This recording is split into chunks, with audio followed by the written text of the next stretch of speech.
Guy quit his job thinking he became rich. Hey, new to Reddit. I thought I would post my story here. I work for a construction company and we do remodeling on homes. We have a rule here that we get to keep anything we find hidden behind the walls. We hired this guy, we really needed a worker badly, who was a total a-hole from day one. I've been working for this company for 5 years, and this guy has only been doing construction for 1 year after he got fired from his accounting job for getting a Dewey. Anyways. He would always make fun of my clothes and my accent, and one day he went too far by telling my boss about my private Instagram account pics. He got on my phone and looked through my Instagram page and showed my boss pictures of me smoking weed. Little did he know that my boss is my friend from 8 years when we used to smoke together before we both quit. I was so mad that he violated my privacy, then I made a plan to F him over. He was the kind of guy who would always come in late and complain that trains or traffic is why he was always late. One day I overheard him saying that if he won the lottery he would quit this job for not getting the respect he deserves. You have to earn your respect here. One day I bought some fake gold coins online and I put them in a metal box I found at the antique store and waited for a chance to hide it in a wall. Luckily I did not have to wait long.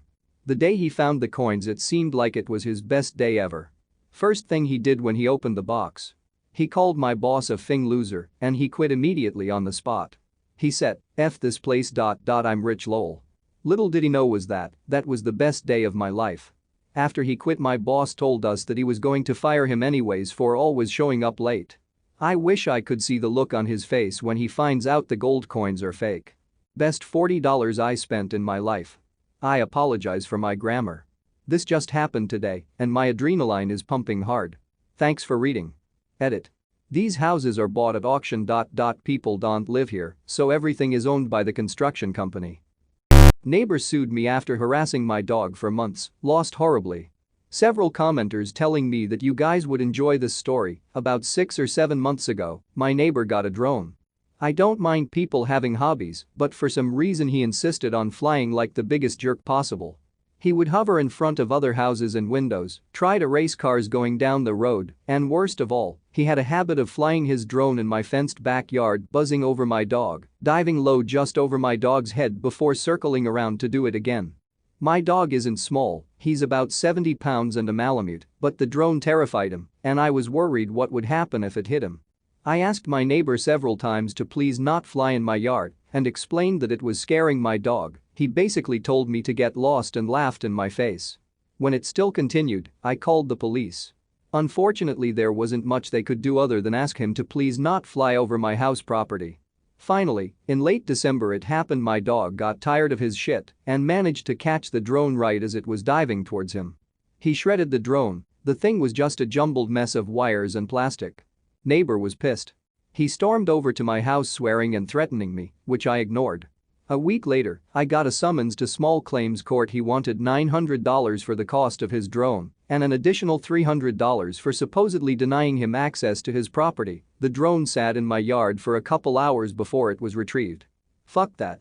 He could have killed my dog. I don't have kids or a girlfriend, I just have my dog who is my best friend for the past 7 years. That dog has moved with me 3 times, was there when I graduated college, saw me buy my first house and my first new car. I love my dog. Went to legal advice, got some great help from them. Turns out, him suing me was the best thing to ever happen.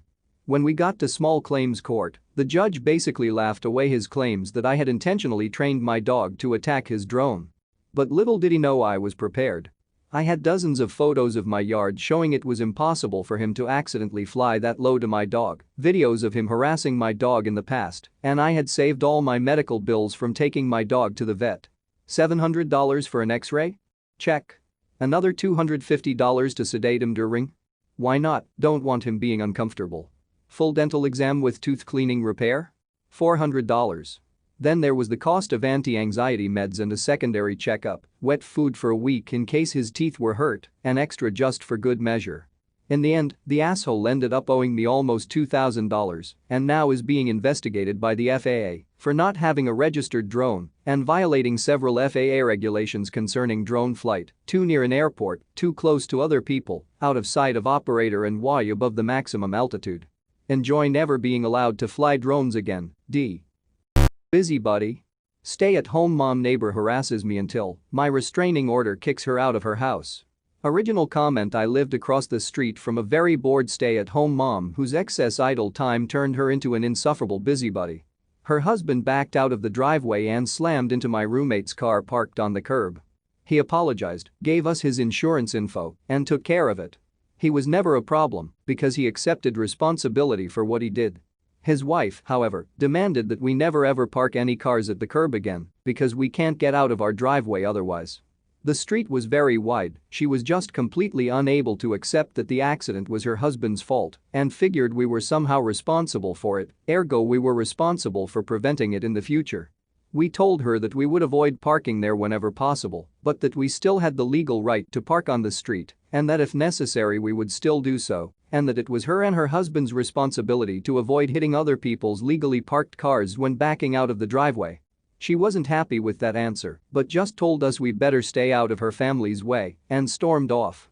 One day, she came storming over, banging on the front door, cussing us out. We got her on our security camera saying, "If you don't move that fucking car in the next 10 minutes, I am going to fucking total it with my truck. It'll be your fault and you'll have to pay for the damage to my fucking vehicle." To this, I simply responded, "I don't know whose car that is, but I didn't park it there. I have you on camera, so if you do anything to that car, I'll have to call the police and hand over the tape." She then threatened to sue me for invasion of privacy for recording her and still insisted that we move the car, even though it wasn't our property. We just ignored her and she did not do anything to the car. We did keep the recording though. A few weeks later, I had a friend visit from out of town. He parked his car on the curb and then started unloading some stuff from his trunk. She came storming out, screaming and cussing at him, "I have told you repeatedly never park your fucking car on this curb. If you don't move it, I am going to fucking total it and you can fucking pay for a new goddamn car as well as the damage you do to mine." He tried to calm her down and asked if there was somewhere else he could park and she replied, "You can park it in hell because that's where you'll be after I fucking kill you." Unfortunately for her, he had his dashcam running the whole time and it captured everything. He called the police and she was arrested for threatening to commit vandalism and for threatening violence. A few days later, she left a long-winded hate letter in our mailbox. It was written as if it were an open letter from the entire neighborhood and it basically said that nobody knows who you are and everyone wishes you would move away and nobody wants you living in our neighborhood. Thing is, she forgot about the security cameras. I took the video of her opening my mailbox, which included her taking all our letters out of the mailbox and rifling through them, and I gave them to the post office. This led to her getting arrested for a second time that week. After that, we used her 2 arrests, our collection of security and dashcam footage, and her letter to get a restraining order against her that actually prohibited her from entering her own home, and then we called the police every time we saw her because she was in violation of the order. She ended up having to live in a hotel room and her husband came over, apologized to us, and asked if we would drop the restraining order so his wife could come home. I told him I would do it, but only if she wrote me, my wife, our roommates, and the friend of mine. She threatened a 1-page apology for her harassment and that she would promise to never ever contact us again for any reason whatsoever moving forward. I received no apology and the house went on the market a week later. Some effing people. Hit like and subscribe to my channel. See you in the next video. Thanks for watching.